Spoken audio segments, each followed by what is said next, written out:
सच्चिदानंद सद्गुरु साईनाथ महाराज की जय।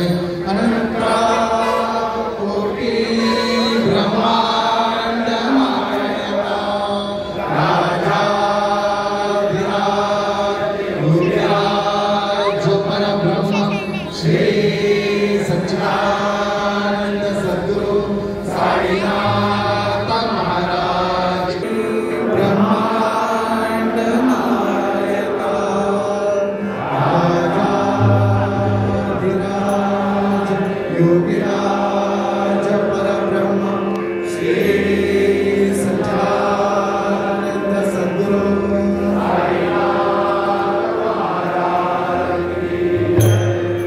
साईनाथ वर माझे आई मजलाता वदेवा पाई साईनाथ गुरु माझे आई मजलाता वदेवा पाई।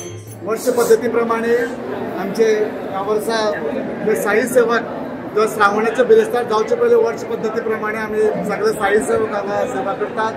हे जे साई सेवक आसात ते प्रत्येक बिरेस्ताराक किंवा आनी इतर कसले हांगा कार्यक्रम असतात ते कार्यक्रमात सामके जातीन हजर रावतात आणि आपले सगळे काम धंदो सोडून हांगा बाबांची चरणी सेवा करतात।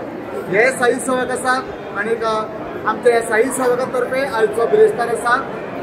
सकाळी काकाडवरती जाली, त्यानंतर दनपारां माध्यान आरती आणि महानिवेद जालो आणि त्या उपरांत सांजचो कोंडा सांप्रदायिक वारकरी सांप्रदायिक हांचे तर्फे बरो कार्यक्रम जालो हांगा। आणि आता 8 वरांचेर बाबांची पालखेंतल्यान मिरवणूक जातली, वाजत गाजत दिंडीच्या तालार जातली आणि त्या उपरांत परत एकदा महानिवेद आसतलो आणि रातच्या 10:30 वरांचेर बाबांची शेजार आरती जातली आणि ह्या कार्यक्रमाची सांगता जातली।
दुर्गोयताब्दे मकरन्दरूपः अनेकजन्मा